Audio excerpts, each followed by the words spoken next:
आपला विषय सध्याचा आहे वाल्मिकी रामायणातील सुभाषित. तुला माहिती आहे रामायणाची कथा अनेकांनी सांगितलेली आहे. व्यासांनी सांगितले, अगस्त्य रामायण आहे, शेष रामायण आहे, तुलसीदासांनी रामचरितमानस सांगितले आहे, एकनाथ महाराजांनी सांगितले आहे, श्रीधर स्वामींचं रामवळी आहे. तरी आपल्या सगळ्यांना ज्ञात असलेलं म्हणजे वाल्मिकी रामायण. कारण त्याच्यात वाल्मिकींनी वेगवेगळ्या सुभाषितातून आणि संवादातून त्याच्या व्यक्तिरेखेचं इतकं सूक्ष्म प्रगटीकरण केलेलं आहे. म्हणजे 7 कांड आहेत, बालकांड, अयोध्याकांड, अरण्यकांड, किष्किंधाकांड, सुंदरकांड, युद्धकांड आणि उत्तरकांड.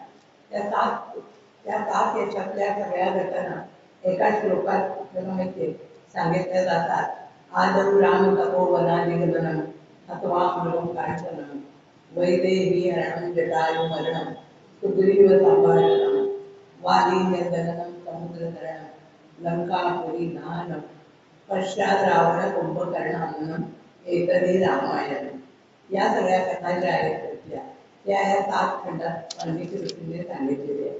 आणि मग त्यातले जे सुभाषित आहेत म्हणजे जी चांगली वचनं की ज्यांना रामायणाचा संदर्भ नसताना सुद्धा आज आपण वापरतो, की रामायणातली आहेत. जसं तुकारामांचे अनेक चरण किंवा ज्ञानेश्वरातले ओव्या त्या कुणाच्या आहेत माहीत असून सुद्धा आपण अनेक वेळेला मराठी भाषेचं ते समृद्ध धन येते काही त्यांचं नित्याचं नाही असं समजून वापरतो. तसेच वाल्मिकी रामायणाचे सुद्धा सुभाषित आपल्याला परिचयाची असतात. ती एक महाकवीची कसोटी मानली जाते सुभाषित रचना आहे. आणि सुभाषित रचनेबरोबरच वाल्मिकींचं लेखन कौशल्य हे जे आहे की त्यांनी त्या सगळ्या संवादातून कैकेयी मंथरा संवाद, कौशल्य राम संवाद, राम सीता त्या आधीच्या सगळ्या संज्ञा झाल्या. नंतर आपण रावण शूर्पणखेचा संवाद बघितलेला आहे, रावण आणि मारीचाचा संवाद बघितलेला आहे. इथपर्यंत राम आणि जटायूचा संवाद आपण सगळ्या शेवटी गेल्या व्याख्यानात बघितलेला आहे. आपण गेल्या व्याख्यानात शेवटपर्यंतचा बघितलेला भाग म्हणजे जटायूला राम म्हणजे जटायू डोळ्यात प्राण आणून रामाची वाट बघत असतो सीतेचा हरण झालं हे सांगण्यासाठी. आणि मग ते म्हणतो आणि लक्ष्मणाला जायचं नसतं रामापाठोपाठ. तो जो लक्ष्मणा धाव हा आवाज आहे तो मायावी राक्षसच आहे हे लक्ष्मणाने ओळखलेलं असतं. पण सीता त्याला काही बोलायला लागते की तुझ्या मनात माझ्या विषयी अभिलाष आहे म्हणून तू जात नाही. पण तो उलट उत्तर देत नाही. तो म्हणतो अब्रवीत लक्ष्मण सीता मी तुला प्रांजली हात जोडून विनंती करतोय उत्तरम नौत्सहे दैवतू दैवतम भवती मम. तू माझं दैवत आहे म्हणून मी तुला उलटून बोलणार नाही. पण म्हणून तिने आग्रह केल्यामुळे तो जातो. आणि तो गेल्यानंतर आपण बघितलं की रावण तिथे येतो. मग सीतेला जेव्हा कळतं की आपल्या अभिलाषेने आलेलं आहे तेव्हा ती त्याची खूप निर्बंधना करते, तुलना करते रामाबरोबर. म्हणजे राम आणि रावण यांची तुलना आधी शूर्पणखेने केलेली आहे, मग मारीचाने केलेली आहे, मग आता सीता करते की राम जर सिंह असेल तर तू जगू आहे, राम जर गरुड असेल तर तू कावळा आहे. अशी तिने अनेक उदाहरणं देऊन केलेली आहे की राम जर सुवर्ण असेल तर तू लोहो आहे. अशा तिने अनेक उपमाजून ती तुलना केलेली आहे. आणि तो जटायूचा पक्षी पण त्याला सुद्धा राजा धर्माचे कालस्य द्रव्यस्थे श्रोतमविधी म्हणजे राजाचं अनुकरण सर्व प्रजा करत असतात असा तो उपदेश रामाला जटायूने केलेला आहे. आणि मग जटायूने अखेर रामाला ते वृत्त सांगितलेलं आहे की सीतेला पळवून देण्यात आलेलं आहे. आणि मग जटायूला मोक्ष देण्याकरता रामाने तिथे 7 नद्यांचं पाणी तीर मारून आणलंय आणि जटायूचं या जन्मातलं काम संपलेलं आहे. म्हणजे पक्षी असून सुद्धा निस्वार्थ भक्तीचं प्रतीक असं आपण जटायूचं मागच्या व्याख्यानात पाहिलेलं होतं की वाईटाविरुद्ध उभं राहण्याचं धैर्य त्याने दाखवलेलं आहे. धर्मावरची आढळ श्रद्धा कशी होती जटायूची हे वाल्मिकींनी स्पष्ट केलेलं आहे. आणि मग तो आता आपण मालिकातनं किंवा नाटकातनं जसं बघतो एकदम फ्लॅशबॅक असतो किंवा एकदम स्थळ बदललेलं असतं. आता इथे त्या म्हणजे पंचवटीत रावण आणि राम यांचा संवाद झालेला आहे. आता एकदम ते लंकेत तिथे पोहोचलेले आहे. पुढच्याच लगेचच्या याच्यात म्हणजे 3ऱ्या अरण्यकांडाच्या 3ऱ्या सर्गात काय सांगतात ते की राम आणि सीता आणि रावण यांचा संवाद. रावण सीतेला लंकेला पोहोचले त्यांनी तिला अंतःपुरात ठेवले आणि ती आपली पत्नी व्हावी म्हणून तर तिची नाना प्रकारे समजूत करतो. नाना प्रकारे म्हणजे आधी स्वतःच्या वैभवाचं वर्णन करून जातं की माझ्याकडे किती धन आहे, माझा राजवाडा कसा आहे, माझी रत्न कशी आहेत, माझी सेना कशी आहे. मग सीतेच्या सौंदर्याचं वर्णन करून झालं, ती किती सुंदर आहे. मग सीतेवरच्या आपल्या प्रेमाचं वर्णन करून झालं. असं अनेक मार्गाने त्यांनी तिला पटवण्याचा प्रयत्न केलेला आहे.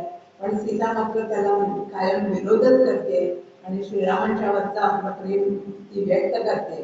म्हणजे आता रामाने काय केलं, सीतेला अशोक वनात पाठवलंय, तिला राक्षसींची भीती दाखवली. तेव्हा सीता रामाला बजावते, तुझं पापकर्म तुला भविष्य काळात सुख लाभून देणार नाही. तुझी पापकर्म करतोय, बळाचा वापर तू करतोय, तर राम लक्ष्मण तुझा वध करतील. म्हणून ती म्हणते, यदा विनाशो भूतानां दृश्यते कालचोदिता तदा कार्ये प्रमादयन्ति नराः कालवशं गताः. कुठल्याही माणसाचं शेवट आलं की नकळत त्याच्या हातातून तशी पाप व्हायला लागतात. त्याचा शेवट होईल अशा तऱ्हेने तो वागायला लागतो. म्हणजे ती काळाचीच प्रेरणा असते. तुझे पापकर्म तू पाप करतोय तर तुझा अंत जवळ आलाय म्हणून तू पापकर्म करतोय.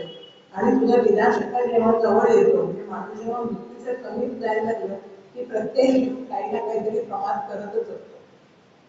तुझ्यासाठी सुद्धा आता तोच काळ इथे येऊन टेकलेला आहे आणि तुला तुझा काय तुझ्याचा सर्वांचा विनाश होण्याची वेळ आता आलेली आहे.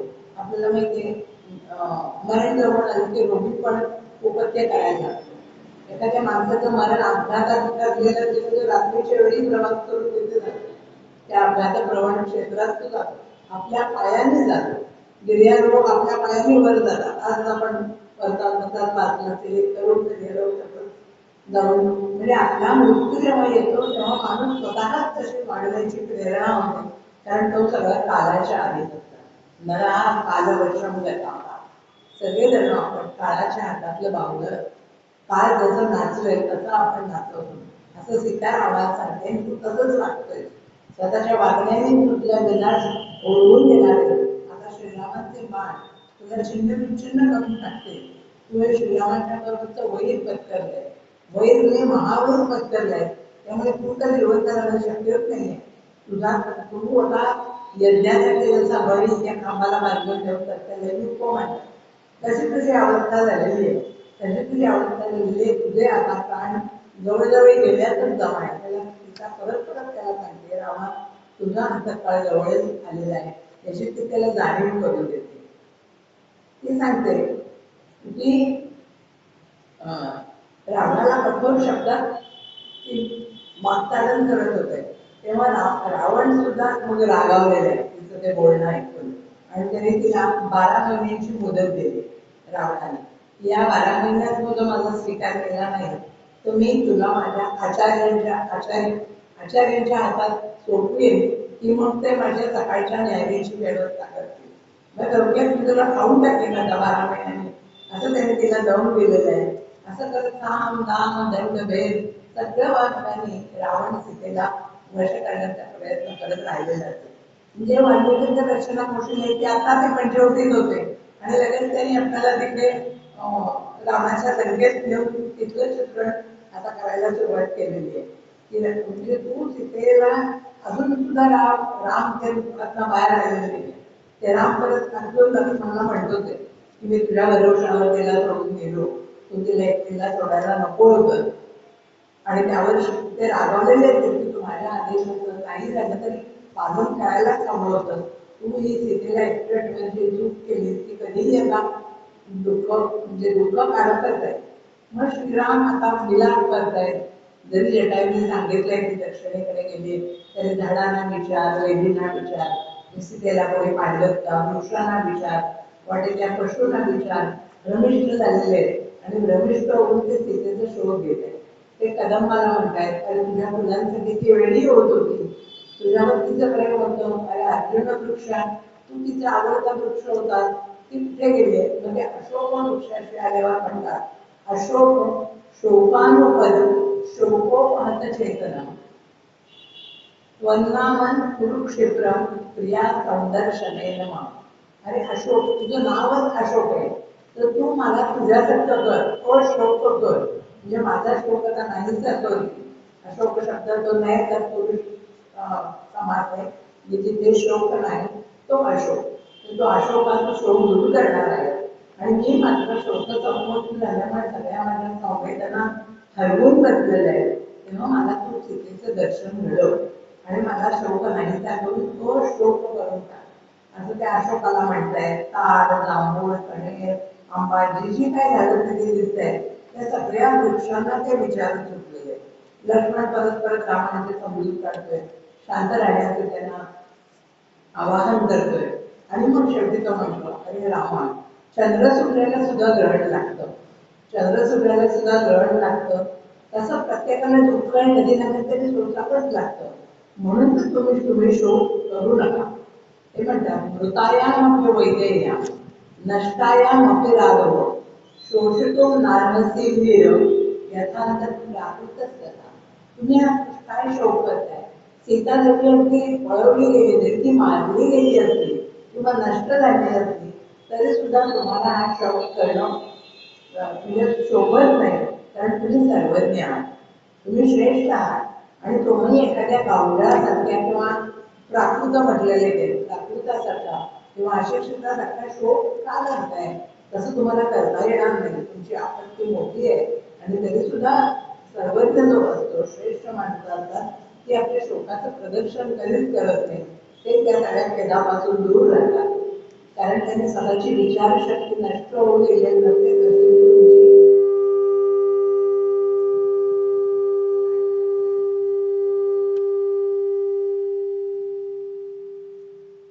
तशी तुमची विचारशक्ती आता नष्ट झालेली आहे. तुम्हाला तात्विक विचारच तुम्ही आता करू शकत नाही, असं लक्ष्मण आपल्या भावाला परत परत सांगतोय. म्हणजे गीतेने जसं म्हटलंय, धीरच तत्र न मुह्यते, तसं करून लक्ष्मण रामाला समजावतोय की आपण बघतो की अशिक्षित माणसांची आणि सुशिक्षित म्हणजे सर्वज्ञ किंवा सुशिक्षित जात्या माणसांची शोक व्यक्त करण्याची पद्धत वेगवेगळी असते. आपण जर अशिक्षितांच्या घरी कधी सांत्वनाला गेला असला कधी, तर आपण गेल्यानंतर ते परत रडायला सुरुवात करतात. म्हणजे मी तो अनुभव घेतलेला आहे. कसा गो बाई माझा होता बाबा, कसा गो बाई तो गेला. तोपर्यंत सगळं छान असतं. 8-10 दिवस होऊन गेलेले असले तरी कोणी भेटायला आल्यावर ते शोक करायला लागतात. तसं जाणती माणसं करत नाही. त्यांना सुद्धा शोक झालेला असतो, पण ते त्याचं प्रदर्शन करत नाही. अगदी 4थ्या दिवशी कोणी भेटायला आलं तरी सुद्धा ती कोण घरातली बाई असली ती मूकपणाने सगळं सहन करत असते. ती आपले अश्रू सुद्धा डोळ्याच्या बाहेर येऊ देत नाही. म्हणजे शोक व्यक्त करण्याची अशिक्षितांची आणि जाणत्या माणसांची पद्धत वेगवेगळी असते. आणि म्हणून ते लक्ष्मण रामाला म्हणतात, तू मात्र त्या प्राकृत माणसांसारखा शोक करत सुटलाय. अगदी सीता मृतायाम अपि वैदेयाम नष्टायाम अपि राघव शोषितून नारसी वीर. तू वीर पुरुष आहेस, धीर पुरुष आहेस, तुला हा शोक करणं अजिबात शोभून दिसत नाही. आणि तू तुझी विचारशक्ती नष्ट होऊ देऊ नको. दुःख सर्वांच्याच वाट्याला येतं. लक्ष्मण पुढे त्याला सांगतो, चंद्र सूर्याला ग्रहण लागतं, इंद्रावर तर कितीतरी वेळा संकट येतात, इतिहासात याची उदाहरणं सापडतात. आणि मग वाल्मिकीने उदाहरणं दिली आहेत. ते जयाती आहे, त्याला देवेंद्र पदाची प्राप्ती झालेली होती तरी सुद्धा त्याच्यावर संकट आलं. हे शुक्राचार्यांनी त्याला अकाल वृद्धत्वाचा शाप दिला. हे संकट ययातीला भोगायला लागलं. त्यामुळे तो कुठलेच उपभोग घेऊ शकत नव्हता. वैशिष्ट 100 पुत्र वैशिष्ट्यांना झाले होते, सगळे ते मारले गेले होते. सगळे 100च्या 100 पुत्र त्याचे मारले गेले होते. पृथ्वीला सुद्धा दुःख सहन करायला लागतं. भूकंप होतात, पूर येतो, आवर्षण येतो, आता युद्ध मोठमोठी होतात. म्हणजे सर्वांना कुठल्या ना कुठल्या प्रकारचं दुःख येतच असतं. पण म्हणून ते दुःखाने तुम्ही शोकाधीन होऊ नका. तुम्ही भानावर या, स्वतःच्या पराक्रमाची आठवण ठेवा आणि शत्रूचा वध करण्याचा प्रयत्न करा. अखेर श्रीराम शांत होतात. आणि तरी सुद्धा ते श्रीराम अजून स्वतःच्या दुर्भाग्याचंच वर्णन करतायत की या चराचर जगात माझ्यासारखा भाग्यहीन दुसरा कोणी नसेल. मी अगदी या विपत्तीच्या जाळ्यात अडकून पडलेले आहे. मग त्यांना परत एकदा जटायूची आठवण येते. अन्न ते म्हणतात, तो कसा होता, अनेक वार्षिको वस्तू चिरकाल समुत्थिता तोय मध्य हताक्षेते कालोही दुरतिक्रम. म्हणजे काय तो म्हणतात, जटायूने आता प्राण सोडले, तसं त्या जटायूचं वय झालेलंच होतं. म्हणजे रामाला ते कळतंय की ते आता मराठी म्हणजे वर जाण्या इतकं जटायूचं वर झालेलं होतं, दीर्घकाळपर्यंत त्यांनी अनुभव घेतलेला होता सगळ्याचा. पण त्या वृद्धावस्थेत मात्र तो मारला कोणाकडून गेला, त्या राक्षसांच्याकडून त्याला ते मरण म्हणजे येणार होतं. आणि मग तो पृथ्वीवर आता उल्लंघन करताय. त्याला कारण काय तर कालोही दुरतिक्रमण, म्हणजे शुभाशित श्रेष्ठ आहे. हे कालोही दुरतिक्रमण आपण वापरतो. ते रामायणातला आहे, कुणाच्या तोंडचं आहे, लक्ष्मणाच्या तोंडचं आहे ते हेही आपल्याला माहीत नसतं. आणि ही महाकवीची कसोटी आहे की अशी वाक्यरचना करणं नाही. तसं कालोही दुरतिक्रमण म्हणजे काळाचं उल्लंघन कुणालाही करता येत नाही. हे सगळ्यांसाठीच कठीण आहे. म्हणून त्या श्रेष्ठ पक्षीराजांनी माझ्याकरता का होईना पण बलिदान केलेलं आहे की काळापुढे कुणाचंही शहाणपण चालत नाही. कालोही दुरतिक्रमण. भगवंतांनी सुद्धा शेवटी सांगितलंय कालोस्मी लोकक्षयकृत प्रवृद्धा. कारण काळ हे सुद्धा भगवंतांनीच घेतलेलं रूप आहे. आणि काय लोकांसमाहतो यम प्रपन्न. आम्ही काळाचं रूप घेऊन काय करतो तर लोकांना मारण्यासाठी येतो. आणि ऋते त्वाम न भविष्यंती सर्वे. तुला जर असं वाटत असेल की तू मारणार आहेस अर्जुना, तर तसं नाही आहे.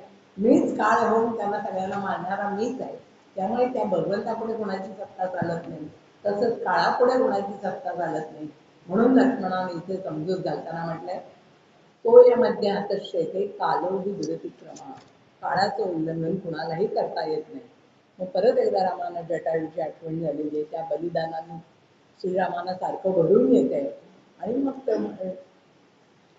राम त्या जटायूची स्तुती करताना म्हणतायत सर्वत्र खलु दृश्यन्ते साधवो धर्मचारिणा. सर्वत्र खलु दृश्यन्ते साधवो धर्मचारिणा शूराः शरण्या सौमित्रे तिर्यक योनी अपिध्वनी. तो जटायू कुठच्या योनीतला होता? तिर्यक योनीतला होता, म्हणजे पक्ष्यांच्या योनीतला होता. नाही तर शरणागतांचं रक्षण करणारे धर्मपरायण पुरुष सगळीकडेच पाहायला मिळतात. सर्वत्र खलु दृश्यन्ते, सगळीकडेच त्यांचा. पण हा अरे लक्ष्मणा, हा म्हणजे जटायू पक्ष्यांच्या योनीत जन्मून सुद्धा त्यांनी त्या सीतेला रक्षण करण्यासाठी आपले प्राण अर्पण केलेले. त्यामुळे आता श्रीराम म्हणतात की सीतेच्या अपहरणाच्या पेक्षा सुद्धा मला माझ्यासाठी प्राण देणाऱ्या जटायूच्या मरणाने जास्त दुःख होते. इतकं त्या जटायूच्या मरणाने राम व्यथित झालेले. आणि मग आता सीतेच्या अपहरणापेक्षाही जास्त दुःख मला त्या जटायूच्या मरणाने होते. आणि का होत आहे? सीता हरणजन दुःखम नमे सौम्य तथागतम यथा विनाशो गृध्रस्य तत्कृत्य परंतप. तर जटायू मला पित्या समान होता, माझ्या पित्या समान वंदनीय होता, आदरणीय होता, पक्षीराज होता. आणि त्याच्या मृत्यूचं दुःख मला खूप होते. कारण तिथे रामांचे आश्वासन दिसते. सीता हरणाचं दुःख त्यांना कमी का वाटतंय? तर आपण सीतेला नक्की परत मिळवू शकू हा आत्मविश्वास आहे. स्वतःच्या पराक्रमावर त्यांचा विश्वास आहे हे यातून स्पष्ट होतं. तुम्हाला सीतेच्या अपहरणाचं इतकं दुःख होत नाहीये, पण मृत जटायूला काही परत मला जिवंत करता येणार नाहीये, म्हणून ते श्रीरामांना जास्त दुःख होते. मग त्या जटायूची ती उत्तरक्रिया केलेली आहे त्यांनी. आणि मग राम लक्ष्मण पुढे निघालेले. ते मतंग ऋषींच्या आश्रमापर्यंत आलेले. आणि इथे त्यांच्यावर दोन संकट आलेली. या भागात दोन संकट त्यांच्यावर आलेली आहे. की एक होती म्हणजे अयोमुखी नावाचे राक्षस आणि दुसरा कबंध नावाचा राक्षस. ते अयोमुखी जी होती ना, ती आगडबंब देहाची अशी होती, अकराळ विक्राळ होती, ती सगळ्यांना खाऊन टाकत होती, अशी सगळ्यांना खाऊन टाकणारी होती. आणि तिने लक्ष्मणाशी विवाह करण्याची इच्छा प्रकट केली तिथे त्यांच्यामध्ये येऊन. तेव्हा लक्ष्मण संतापला आणि तिथे त्यांनी शूर्पणखेचे कापले होते तसं इथे नाक कान सगळं कापून टाकले आणि तिला पळवून लावलं. पण जो कबंध होता त्याचा सामना त्यांना करायलाच लागला. हा कबंध कोण होता? तर तो एक विशाल काय होता. ते कबंध म्हणजे धड नुसतं, त्याला मान डोकं वगैरे काहीच नव्हतं. त्याच्या अंगातच एक म्हणजे कपाळाची जागा असते तिथे एक डोळा होता, बाकी त्याला मान नव्हते, डोळे नव्हते, काही नाही. तो मोठा होता, धारदार अगदी असा नखं त्याची होती, काळा कुट्ट होता. आणि मग त्याला त्याचं ते भयंकर रूप होतं. हात त्याला होते, त्या धडाला हात होते, लांब लचक हात होते भक्ष्य पकडण्याकरता. आणि मग त्यांनी काय केलं, राम लक्ष्मण दोघांना पकडून ठेवलं. त्यांच्या हातात धनुष्यबाण असून सगळे वायुध असून सुद्धा त्यांना जखडून ठेवलं. आणि अगदी असहाय्य स्थिती झाली. मग आता त्याच्यातनं सुटका कशी करायची? तेव्हा लक्ष्मणाने काय उपाय काढला? मयैव केन तु निर्युक्ता परिमुच्यस्व राघव मां भूतबलिं दत्वा पलायस्व यथा सुखम अधिगंतासी वैदेही अचिरेणाती मे मती प्रियलभ्य काकुत्थ पितृ ऐता महिम भूमी. म्हणजे तू काय कर, लक्ष्मण म्हणतो, तू मला त्याच्या स्वाधीन कर आणि तो मला खाण्यात गुंतला तर तू पळून जा. मां भूतबलिं दत्वा, मला त्याला बळी दे आणि पलायस्व, तू इथून पळ काढ आणि मग सीतेला सोडव. तो राक्षस आपल्याला दोघांनाही पकडलाय, पण तू मला त्याच्या ताब्यात देऊन टाक आणि तू निघून जा. म्हणजे मग तू स्वतः त्याच्या पाशातून मोकळा होशील आणि मग तुम्ही वैदेहीला लवकर मुक्त कराल, परत अयोध्येला जाल आणि जी तुमची पितामहीची भूमी आहे तिचा तुम्ही उपभोग घ्याल आणि तेव्हा तुम्ही माझी आठवण करा. असं लक्ष्मण सांगतोय. तुम्ही मला घेऊन जा, तुम्ही सिंहासनावर विराजमान व्हाल तेव्हा तुम्हाला माझं स्मरण तिथे खूप येईल. त्याच्यावर श्रीरामाने लक्ष्मणाला धीर दिलेला आहे की तो राक्षस कसाही असला तो त्यावेळी दोघांना दरडावत होता की मी आता तुम्हाला दोघांनाही जिवंत ठेवणार नाही असं सांगत होता. आणि त्याच्या भयाने ते दोघंही घाबरलेले होते. तेव्हा मग आता रामांचा शोक संपला आणि ते लक्ष्मणाला धीर द्यायला लागले. तेही शंकित झाले होते की आपण सीताहरणाचं दुःख झालं, असह्य झालं आणि त्याच्यात आता हे आणखी नवीन संकट आलं. हे संकट कोसळलं, आता ते कालाने दान केलेल्या अनेक संकट आहेत त्याच्यात आता हे आणखी भर पडलेली आहे. आणि आपली आता अवस्था कशी झाली आहे की शूराश्च बलवंतश्च, आपण शूर होतो, रणांगणात आपण शूर आहोत, पण सीदंती यथा वालुक सेतवा, म्हणजे वाळूचा जर सेतू बांधला तर तो जसा वारा आल्यावर वाहून जाईल, मोडून जाईल, तशी आपली अवस्था जाते. वाळूनं बनवलेले सेतू जसा पाण्याचा तडाखा बसला की तो मोडून जातो. आपल्याला माहिती आहे, पाणशीचं धरण मोठा पूर आल्यावर जसं वाहून गेलं तशी आपली अवस्था झाली की मोठमोठे आपण शूरवीर असलेले पुरुष सुद्धा समरांगणात कोणाच्या अधीन व्हायला लागतं आणि संकटात सापडतात, ते सांगता येत नाही. म्हणून मग आता श्रीरामांचा शोक हळूहळू संपून त्यांची बुद्धी आता स्थिर व्हायला लागलेली आहे. आणि मग त्यांनी कबंधाला त्याचा 2 हात केले, त्याचा पाडाव केला आणि आता ते शांत स्थिरचित्त झाले होते. आपल्या पराक्रमाची त्यांना आठवण झालेली होती. आणि मग त्याला पकडल्यावर त्याला अगदी गलित गात्र करून टाकल्यावर आणि मग त्यांनी त्याला विचारलं की तू असा कसा, तुला हा डोकं नाही, मान नाही, असा कसा तू झालाय?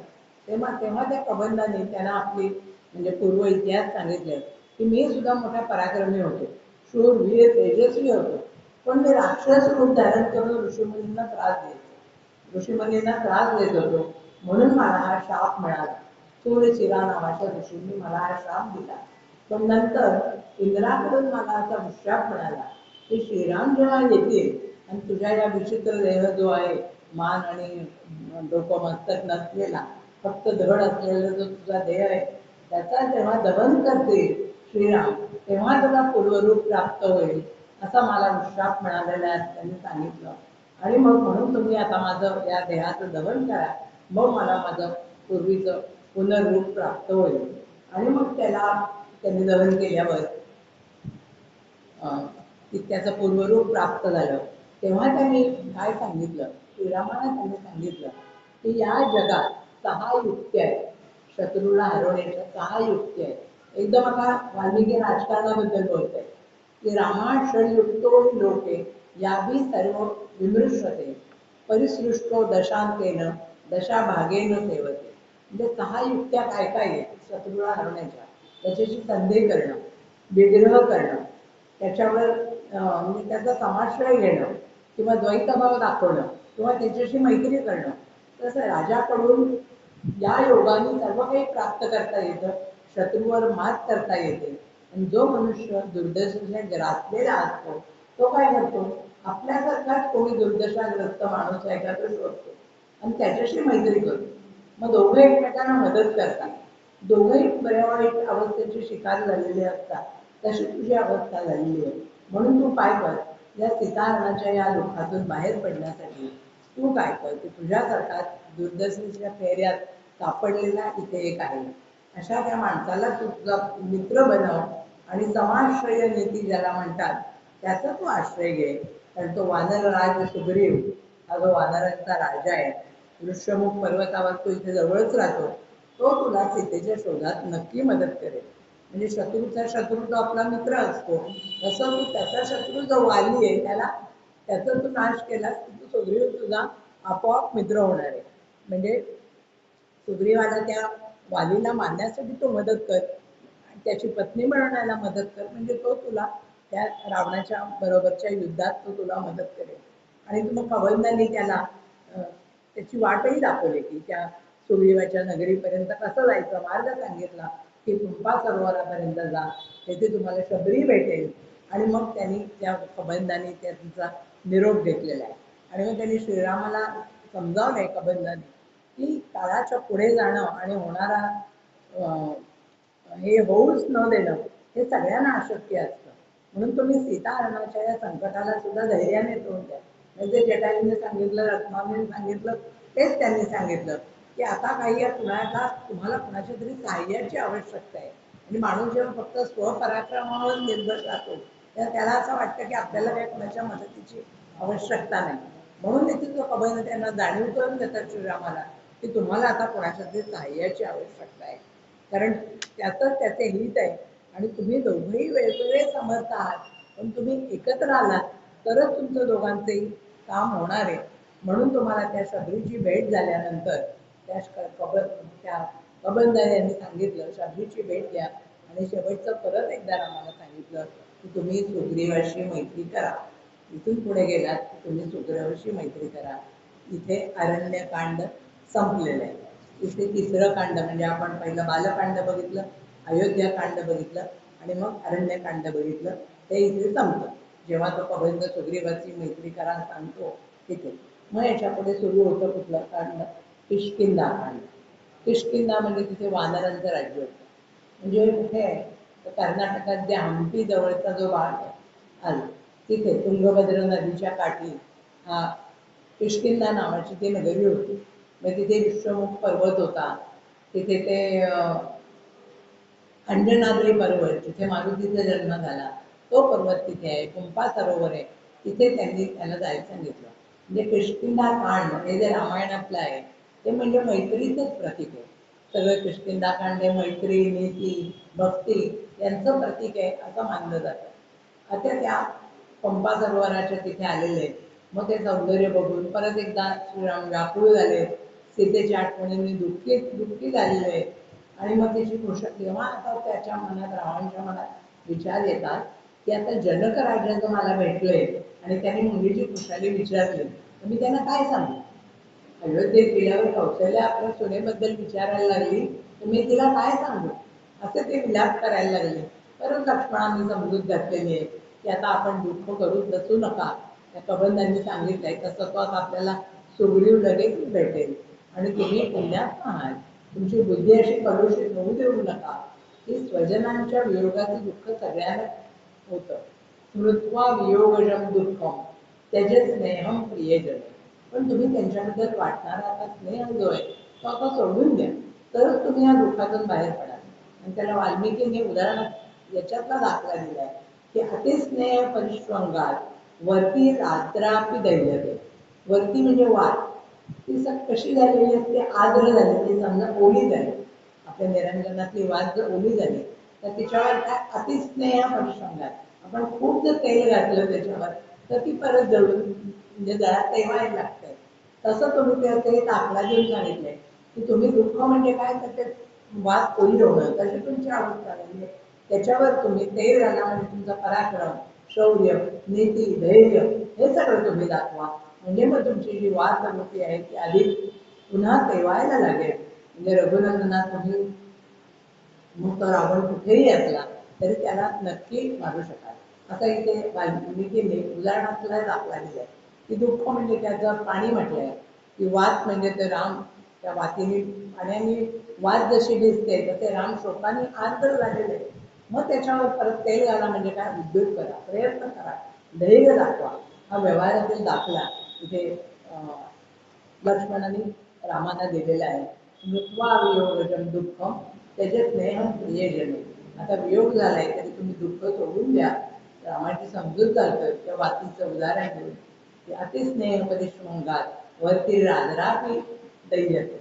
मग ती आपोआप परत तेवायला लागते. फक्त तुम्ही आधी श्लोक आवरा आणि त्या राक्षसापर्यंत आपण जाऊन पोहोचूया. त्याच्यासाठी सुग्रीवाची मदत घ्या. ती समजून घालतात. आपण रावणाला शोधून काढू, आपण धैर्य टिकवून ठेवा, दीनवाणी विचार मनातनं काढून टाका.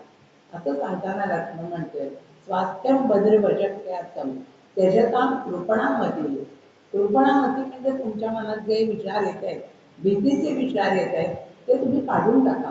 कारण अर्थोनष्ट कार्याचे यत्नेन अधिगम्यते. कुठलंही आपलं कार्य होण्यासाठी यत्न आवश्यक असतो. यत्नेन अधिगम्यते. काहीही मिळवायचं असलं जर उत्साहानं परत उद्योगाला लागलं तरच त्यांना अभिष्ट कोणालाही आपलं प्राप्त करून घेता येतं. म्हणजे प्रयत्न आणि उत्साह. आपल्याला माहिती आहे तो सुभाषित उद्यमेनहि सिद्ध्यन्ते कार्याणि न मनोरथैः नये सुप्तस्य सिंहस्य प्रविशन्ति मुक्तिमुखा. एखादा तिथं सिंह बसून राहिला तर त्याच्या काही तोंडात किंवा माहिती पडत नाही. सिंहाला सुद्धा प्रयत्न करावे लागतातच. तेव्हा आपला अभिष्ट मनातली इच्छा पूर्ण करण्यासाठी प्रयत्न करायला पाहिजे. असेल माझा हरित देह काटल्यावर असं म्हणून काही सिद्ध होत नाही. म्हणून इथे प्रयत्नाची कास धरायला लक्ष्मण सांगतोय यत्नेन अभिगम्यते. तुम्ही प्रयत्न करूनच तुम्हाला काय पाहिजे ते मिळणार आहे. आणि मग परत उत्साह करण्याचा ते म्हणतात उत्साह बलवानार्थ नात्युत्साहात परम बलम. उत्साहापेक्षा मोठं असं काही नाही. सोत्साहस्ते लोकेषु न किंचित अपि दुर्लभम. ज्याच्याजवळ उत्साह आहे त्याला दुर्लभ असं काही नाही. उत्साहापेक्षा जास्त ताकद कशातच नसते. उत्साही पुरुषांसाठी जगात अशक्य असं काहीच नाही. सोत्साहस्ते लोकेषु न किंचित अपि दुर्लभम. दुर्लभ काहीच नाही आहे. म्हणून दुःखाने संकटाने तुम्ही हळसावू नका, ती मरगळ झटकून टाका. कारण तो आपला शत्रूच असतो. आपल्याला भीती वाटणं, मरगळ येणं हाच शत्रू असतो. म्हणजे त्याला आले आपण मूळ नचणं म्हणतो, तो म्हणजे आपला शत्रूच असतो. त्याच्यामुळे मनोधैर्य समजं. म्हणजे आजकाल जे आपल्याला सगळे मानसिक समुपदेशन करत असतात की कर्मप्रेरणा ही आवश्यक असते. कर्मप्रेरणा ही आता इथे लक्ष्मण रामाना कर्मप्रेरणा म्हणजे काय. आणि पुढे ते म्हणतात उत्साहवंता पुरुषा नाव सीदंती कर्मसु उत्साह मात्र माश्रित्य प्रतिवत्याम प्रतिलक्ष्याम जानती. म्हणजे ज्यांच्या हृदयात उत्साह आहे ते अवघडातलं अवघड काम सुद्धा हिंमत न सोडता पार पाडू शकतात. तेव्हा आपण दोघांनीही अंगात उत्साह धरला पाहिजे, तरच आपल्याला ती जनकनंदिनी परत प्राप्त होणार आहे. लक्ष्मण अनेक प्रकारांनी समजूत घालते. शोक मागे टाका. आपण महात्मा आहात. यावेळी आपण स्वतःचं खरं स्वरूप ओळखा आणि त्याप्रमाणे आपल्या स्वरूपाचं तुम्ही स्मरण करा. तुम्ही किती पराक्रमी आहात ते. आणि मग उत्साहवंता पुरुषा नाव सीदंती कर्मसु. हे कर्म करत राहायला पाहिजे. म्हणून तुम्ही शोक आणि मोह यांचा परित्याग करा आणि धैर्य धारण करा. आणि मग आता श्रीराम बाणावर आलेले. लक्ष्मणाने समजूत घातल्या बरोबर श्रीराम आता उत्साह त्यांच्या अंगात संचारलाय आणि ते सीतेचा शोक कसा लावायचा याच्याबद्दलची योजना लक्ष्मणांच्या बरोबर आखायला लागले. धैर्य धारण केलंय. उत्साहाने पुढे त्यांनी वाटचाल सुरू केली. लक्ष्मण बरोबरच होता आणि ते राम आणि लक्ष्मण असे पुढे जाता जाता सुग्रीवानी त्यांना पाहिलेलं आहे. तो त्या ऋष्यमुख पर्वतावर आपल्या वानरांसह राहत होता. आणि मग त्याला ते दोन सुंदर राजबिड्डे राजपुरुष युवक पाहिल्यावर पहिली शंका वालीला काय होती, ते हे वीर कोण आहे. यांना वालीनेच पाठवलंय का काय. आपली हत्या करण्याकरता वालीनेच यांना पाठवलंय अशी त्याला शंका आली. ती स्वतः वाली तर काही इथे येऊ शकणार नाही हे त्याला माहीत होतं. कारण वालीला शाप मिळालेला होता की मातंग ऋषीने शाप दिला होता की त्या भागात तो येऊ शकणार नाही. त्यामुळे वालीनेच हे पाठवलेलं असावं असं त्याला वाटलं. आणि मग तो भयभीत झाला. आणि मग ते त्याचे जे मंत्री होते सगळे ते मात्र राजधर्माचे ज्ञान होतं त्यांना, धर्मात्मा होते. त्यांनी मंत्र्यांच्या बरोबर त्या सगळ्या विचार विमर्श केला आणि हे वीर वालीनेच पाठवलेले असावेत असं तो पुन्हा पुन्हा म्हणायला लागला. हनुमानाने त्यांची समजूत करण्याचा प्रयत्न केला की वाली संबंधीची भीती तुम्ही सोडून द्या. तुमचं चित्त चंचल झालंय म्हणून तुम्हाला स्थिर होत नाही. सारखा तुम्ही वालीचा विचार करताय. आता हनुमान सुग्रीवाची समजूत घालते की बुद्धी विज्ञान संपन्न इंगितही सर्वमाचर नय्य बुद्धिम गतो राजा सर्व भूतान शास्ते. म्हणजे काय आहे, बुद्धी आणि विज्ञान यांनी तुम्ही संपन्न व्हा. बुद्धी विज्ञान संपन्न. वाल्मिकीने इथे बुद्धीबरोबरच विज्ञानाचाही उल्लेख केलेला आहे. बुद्धी आणि विज्ञान यांनी संपन्न व्हा. आणि काय करा, इंगितही समाचार. इंगितही म्हणजे दुसऱ्याच्या हालचालीवरून. इंगित म्हणजे चेहऱ्यावरचे भाव, त्याचे डोळ्यातले भाव, याच्यावरून तू माणसांना ओळखायला शिक, असं हनुमान इथे सांगतायत. मानसशास्त्र शिकवत आहेत हनुमंत इथे सुग्रीवाला, की दुसऱ्याच्या हालचालीवरून त्याच्या मनात काय आहे ते जाणून घ्या आणि मग त्यानुसार तुम्ही काय करायचं ते करा. जो राजा बुद्धीचा वापर करत नाही, नय्य बुद्धिं गतो राजा सर्व भूतानी शास्त्री. जो राजा बुद्धीचा वापर करत नाही तो संपूर्ण प्रजेचा शास्त्र कसा होणार, तो राज्य कसा करणार. म्हणून तुम्ही अकारण हवालदिल होऊ नका. ते वालींनीच पाठवलेले आहे असा ग्रह करून घेऊन तुम्ही भयभीत होऊन बसू नका. तरी सुद्धा सुग्रीवाच्या मनातलं भय काही कमी झालेलं नाही. त्यांनी हनुमानाने किती समजूत घातली की नाही बुद्धिं गतो राजा सर्व भूतानी शास्त्री. तू राजा आहे, तुला सगळ्यांच्यावर राज्य करायचंय, तर तू बुद्धी आणि विज्ञान यांचा आश्रय कर. तरी तो इतके तेजस्वी दिसत होते राम आणि लक्ष्मण, की त्याच्या हाताचं धनुष्य बाण तलवार हे पाहून ते देवयोनीतलेच आहेत का काय असं सुग्रीवाला असंही वाटायला लागलं. आणि मग हनुमानांनी समजूत घातल्यावर ते म्हणाला, पण तरी मला अजून असं वाटतंय की राजांचे अनेक मित्र असतात, तेव्हा त्यांच्यावर विश्वास कसा आपण ठेवायचा. ही जी दोन नवीन माणसं दिसत आहेत ते, कारण राजाने काय केलं पाहिजे की अरण्यस्थ मनुष्येण विज्ञेया छद्मचारिणा विश्वस्तानां विश्वस्ते छिद्रेषु प्रहृत्यते. राजे लोक काय करतात, छद्मचारी लोक नेमतात. छद्मचारी म्हणजे कपट वेश, खोटा वेश धारण केलेले, आणि मग दुसऱ्याकडे माहिती काढायला पाठवतात. आणि विश्वासताना, आणि त्यांनी विश्वास ठेवला की मग त्यांची काय बारकावे असतील, आपण ज्याला ड्रॉबॅक असतील ते दुसऱ्याचे जाणून घेतात, दुसऱ्याची कमजोरी ओळखतात आणि मग त्याच्यावर ते बरोबर प्रतिहल्ला करतात. तर असे लोक वाली असल्या कामात अगदी हुशार आहे. आणि मग असेच लोक त्यांनी पाठवले असावेत, हे छद्मचारी असावेत, तिथे संधी मिळतात ते माझ्यावरच प्रहार करणारे. हे राजे लोक दूरदर्शी असतात, फसवणुकीचे अनेक उपाय ते जाणत असतात आणि म्हणूनच ते शत्रूचा विध्वंस करू शकतात. जे राजे फसवणुकीचे उपाय जाणतात ते शत्रूचा विध्वंस करून ठेवतात. आणि शत्रुभूत राजांना प्राकृत वेश म्हणजे साधा गबाळा वेश, समर्थांनी त्याला म्हटलंय वेश असावा बावळा तरी अंतरी नाना काळा, तसे पुरुष हेरून म्हणजे ते गुप्तचर नेमून मग त्या माणसांच्या करवी ते सगळ्या लोकांची माहिती काढतात आणि मग त्याच्यावर हल्ला करतात. म्हणजे आता जसा सायबर अटॅक करतात सगळी माहिती काढून, कमकुवत माणसांना काय ते अरेस्ट काय करतात ते बरोबर सावध फिरतात आणि ते काम गुप्तहेरांचं असतं. आणि मग सुग्रीवाला माहिती आहे की गुप्तचर ही जी संस्था आहे तो राजयंत्रणेचा एक महत्वाचा भाग आहे. गुप्तचर म्हणजे जो आपली ओळख लपवून गुप्तपणे शत्रूच्या आणि समोरच्या माणसाच्या बातम्या काढतो, शत्रूच्या हालचालीवर नजर ठेवतो. म्हणजे ज्याला आजच्या भाषेत जासूस किंवा स्पाय म्हणतात, बेदिया इन्फॉर्मर म्हणतात, खुफिया एजंट इंटेलिजंट ऑफिसर म्हणतात, त्याची आवश्यकता आहे हे वाल्मिकींना त्या काळात माहिती आहे, सुग्रीवालाही माहिती आहे. त्यामुळे त्याचेही गुप्तचर, आणि कौटिल्यांनीही त्याचं वर्णन केलंय की कसं गुप्तचराने कसं आपलं काम करावं. एक उघड्याचा वेळ घ्यावा किंवा मुक्याचा सोंग घ्यावं, बैल्याचा सोंग घ्यावं, किंवा नाचणारे डोंबारी वगैरे असतात रस्त्यात, तसे काहीतरी असा वेळ धारण करावा आणि मग गुप्तचरांचे आपलं काम असेल ते करावं. ते सुद्धा गुप्तचर दोन प्रकारचे नेमावेत असं कौटिल्यांनी सांगितलं. एक काय तर संस्था म्हणजे एका जागी राज्यातच राहणारे, अंतर्गत बातम्या काढणारे, आणि दुसरं म्हणजे संचार करणारे, भ्रमणशील शत्रूच्या बातम्या काढणारे. म्हणजे त्यांनी आता सुग्रीवाने हनुमानाला ते गुप्तचर म्हणून पाठवण्याचं ठरवलेलं आहे.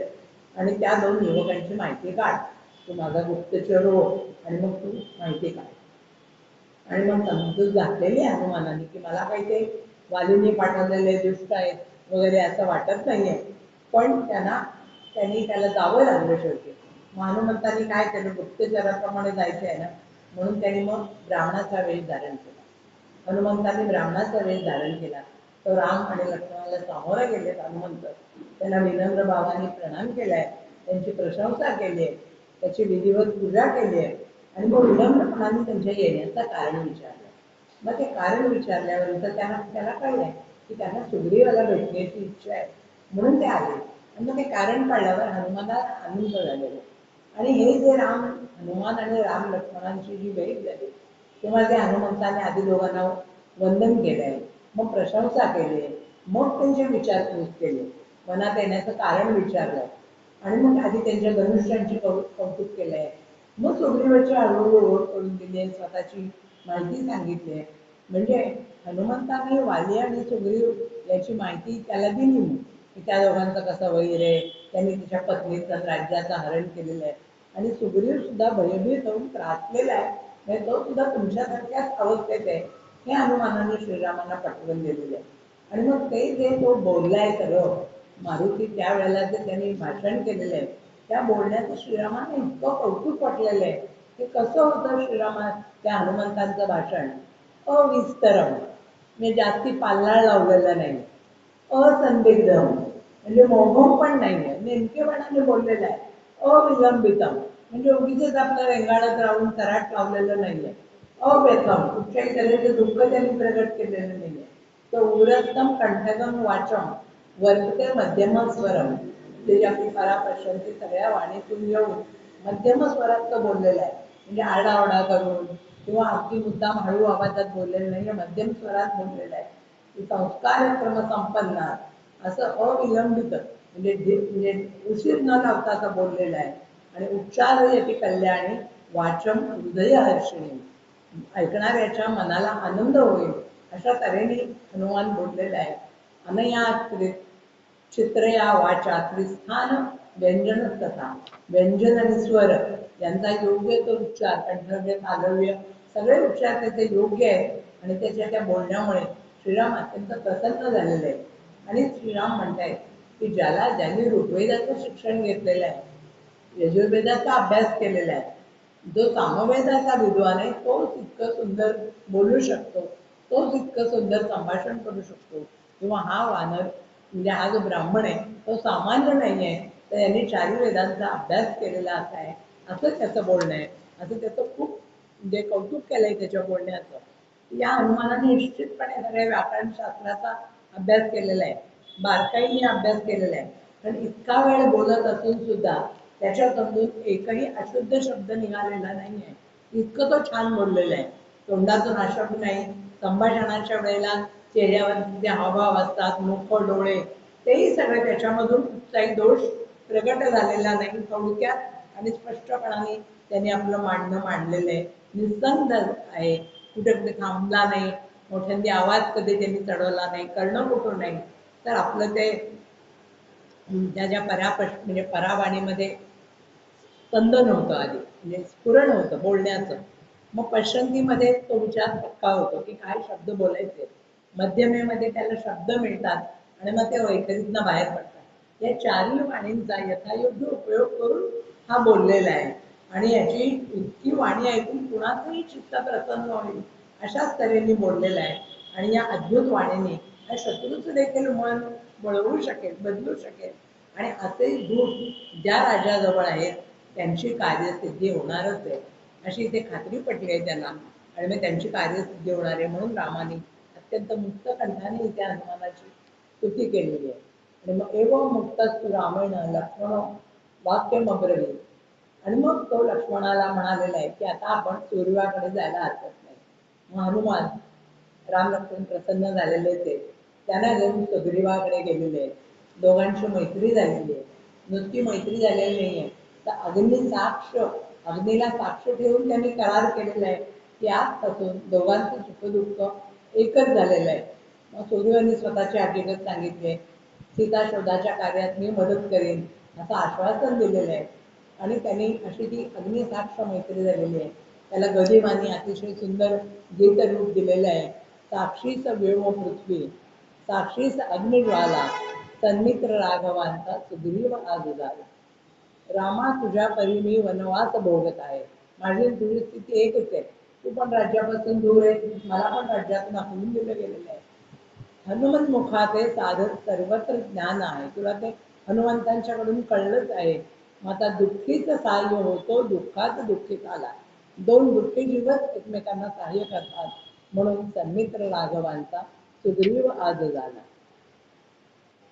होता फिरून माझे ते सैन्य वानरांचे होतील बाह्य शत्रू त्या दुःख शक्तीचे. म्हणजे माझे जर सैन्य तुला मिळालं तर ते काय काय करतील, ते लंघतील शत्रू सिंधू, ते सिंधू ओलांडून जातील. खणतील शैलमाला, वाटेत पर्वत आले तर ते खणून काढतील असं माझं सैन्य आहे. ते शोधतील शंका संदेह यात नाही. आणि ते काहीच झालं तरी ते सीतेला शोधून काढतील माझी वानर सेना इतकी प्रवीण आहे. म्हणून तू लोचना परिते, पण तू डोळ्यांनी ते पाहशील, ते सगळं सिद्ध झालेलं पाहशील. आणि म्हणून होतील सिद्ध सारे, जीवावर उदाहरण ते वानर तुझ्याकरता लढणारे. होतील सिद्ध सारे सर्वस्व अर्पिण्याना, असं म्हणून तो सर्मित्र राघवांचा सुग्रीव आज झाला. अशी दोघांची मैत्री झालेली आहे. त्या सुग्रीवाने स्वतः पाहिलेलं आहे सीतेला पळवून नेताना. आणि सीतेने त्यावेळेला आपल्याला माहिती आहे अंगावरचे काय दाग दागिने, काय अंगावर शेला होता, शाल होतं, ते सगळं खाली टाकलेलं आहे तिने कुणाला तरी सापडावं म्हणून. ते सुग्रीवांनी सगळं गोळा करून गोळीत नेऊन ठेवलेलं आहे. मग आता ते सुग्रीव त्या सगळ्या त्या वस्तू बाहेर आलेल्या आहेत. त्या वस्तू सगळ्या बघितल्यावर तिचे दागिने आणि तिचा शेला वगैरे बघितल्यावर श्रीरामांना रडूच आलेलं आहे. म्हणजे त्या ओळखण्याच्या परिस्थितीत नाहीये. म्हणून ते लक्ष्मणाला म्हणाले बघ रे तू काय आहे ते. हुशार लक्ष्मण काय म्हणाला ते दागिने बघून, नाहम जानामि केयूरे नाहम जानामि कुंडले नूपुरे तू अभिजानामि नित्यम पादाभिवंदना. अगदी रामायणातला प्रसिद्ध असा श्लोक आहे. नाहम जानामि केयूरे, म्हणजे केयूर म्हणजे वाकी बाजूबंद, ते काही मी ओळखू शकणार नाही तिथे. नाहम जानामि कुंडले, कानातली पण मी ओळखू शकणार नाही. नूपुरे तू अभिजानामि, मी फक्त पैंजण तिचं ओळखू शकेन. कारण काय, नित्यम पादाभिवंदना, मी तिला रोज नमस्कार करत होतो, त्यामुळे तिथे पायातले फक्त मी ते ओळखेन. बाकी मी तिचे बाजूबंद ओळखणार नाही, कर्णकुंडलही ओळखणार नाही. पण मी पैंजण मात्र नक्की ओळखतो, पण त्याला स्पर्श करून मी तिला प्रणाम करत होतो ते मी अवश्य ओळखतो. म्हणजे लक्ष्मणाने ते बहिणीचे आपल्या फक्त पैंजणच ओळखले, कारण तो रोज त्या पायांना नमस्कार करत होता. पूर्वी उठल्याबरोबर देवाला आणि घरातल्या वडील माणसांना नमस्कार करण्याची एकेकाळी पद्धत होती. वाकून नमस्कार, चरणवंदन, आणि ते चरणवंदन करत असल्यामुळे ते लक्ष्मणाने ओळखलेले होते. आणि मग ती माझ्या माते समान होती, आणि माते समान असलेल्या वहिनीकडे डोळे वर करून बघणं हे सुद्धा तेव्हा मुखावलोकन करणं, न्याहाळणं हे शिष्ट संमत नव्हतं. आणि म्हणून मी तिच्या बाजूबंदा कसे ओळखणार, तिची कर्णकुंडलं कशी ओळखणार, कारण तिचं मी मुखावलोकनच कधी केलेलं नाही. तो अत्यंत उद्धटपणा मानला जात असे. मोठ्यांना त्या डोळ्याला डोळा देऊन बोलणं हे सुद्धा. म्हणून ते नाहम जानामि केयूरे नाहम जानामि कुंडले नूपुरे तू अभिजानामि नित्यम पादाभिवंदना. ही इथे वाल्मिकीने सांगितलेली भारतीय संस्कृती आहे की घरातल्या स्त्रियांशी सुद्धा किती आदराने वागलं पाहिजे, याचा आदर्श वाल्मिकीने इथे सांगितलेला आहे. आज सगळंच बदललेलं आहे. आज मित्रमैत्रिणी नातेवाईक एकमेकांना भेटल्यावर नमस्कार करणं हे इतिहास जमा झालेला आहे. कुणी कुणाला तरी भेटलं की एकमेकांना हग करणं, हक करणं ही आता संस्कृती झालेली आहे. ती आपली संस्कृती आपण नमस्कार करण्याची परत आपल्या मुलाबाळांना शिकवण्याची आवश्यकता आहे. की नुकतंच काळाय तस्मै नमः एवढं म्हणून ही नवीन संस्कृतीपेक्षा आपण नेहमी ते वाल्मिकींनी जे सांगितलंय की नाहम जानामि केयूरे नाहम जानामि कुंडले नूपुरे तो अभिजानामि नित्यम पादाभिवंदना, असं तिथे त्यांनी सांगितलेलं आहे. आणि मग ते रामाच्या परत शोक झालेला आहे. सुग्रीव सुद्धा ते सगळं बघून सद्गदित झालाय आणि त्यांनी सीता शोधाच्या कार्याला मदत करण्याचं आश्वासन दिलेलं आहे. कारण तो म्हणतोय मला सुद्धा पत्नीच्या विरहाचं दुःख झालेलं आहे, पण मी काही तुझ्यासारखा धैर्य सोडून शोक करत बसलेला नाहीये. मी तर सामान्य वानर आहे आणि तुम्ही तर महात्मा आहात, ज्ञानी आहात, धैर्यवान आहात, वृथा शोक करू नका. आता लक्ष्मण आणि सुग्रीव परत परत रामाला बुद्धी आणि उत्साह धारण कर म्हणून सांगतायत. तुम्ही धैर्य धारण करा, अश्रूंना आवर घाला, आणि मग तुम्ही सात्विक पुरुष आहात की तुमची मर्यादा सोडू नका. आणि मग जो दुसऱ्याचं दुःख बुद्धिपूर्वक माणूस नाहीसा करतो त्याला कशालाच कष्ट भोगायला लागत नाही. तो म्हणतात नाहम ताम अनुशोषामी प्राकृतोपि वानरोपि सन महात्माचे विनिकर्ष किम पुनर्वृत्तिमान महान. म्हणजे मी एक अपेक्षित प्राकृत म्हणजे अडाणी असा वानर आहे, पण मी सुद्धा शोक करत नाहीये. मग तुम्ही एवढे महात्मा आहात, धैर्यशील आहात, मग तुम्ही लोक का करतात? तेव्हा तुम्ही स्वतःची बुद्धी आणि धृती वापरा, तरच धृतिमान नावच येते. धृतिमान माणसाचा कधीही नाश होत नाही. तेव्हा तुम्ही शोक करत बसू नका. आणि मग तो आता सुग्रीव धीट झालेला आहे, रामाशी अगदी मैत्रीपूर्ण बोलतोय. आणि मग तो म्हणतोय बालिशस्तु बालिशस्तु नरो नित्यम वैक्लव्यम योनु वर्तते समज्जते वश लोके भाराक्रांतेव नवजल. जो माणूस तुम्ही घाबरलेल्या स्थितीत असतो, वैकलव्य शब्द वापरला म्हणजे विकल झालेला, घाबरलेला आहे. आणि माझा मनुष्य कसा होतो, इतका तो घाबरला की दुःखाने जड होतो, की पाण्या नावेत जसं खूप वजन भरलं की ती पाण्यात बुडते, त्या भाराने बुडते. तसं तुम्ही त्या दुःखाने त्या शोकात बुडालेला आहे, इतकं तो विचार करून करून सुग्रीवाला श्रीरामांशी अधिक भेटायला म्हणतो. बालिश तू म्हटलेलं आहे त्याने, रामाला बालिश म्हटलंय की काही पोरकटपणा आहे हा सगळा तुमचा, तुम्ही इतके धैर्यवान आहेत. पण आता दोघांची अग्निसाक्ष मैत्री झालेली आहे, त्यांच्यात आता काही दुरावा राहिलेली नाही आहे, मैत्रीतला मोकळेपणा तिथे आलेला आहे. म्हणून ते बालिशस्तु नरो नित्यम असं म्हटलेलं आहे. ते असं वेड्यासारखं वागू नका. आणि मग वाल्मिकीने त्याला व्यवहारातला दृष्टांत दिलाय ते नावेचा. नावेत जसं जड सामान खूप भरलं किती बुडते, तसं शोकाने तुम्ही आता बुडायची वेळ आलेली आहे, तेव्हा तुम्ही तो शोक हवा. पुढचा भाग आपण पुढच्या वेळेला.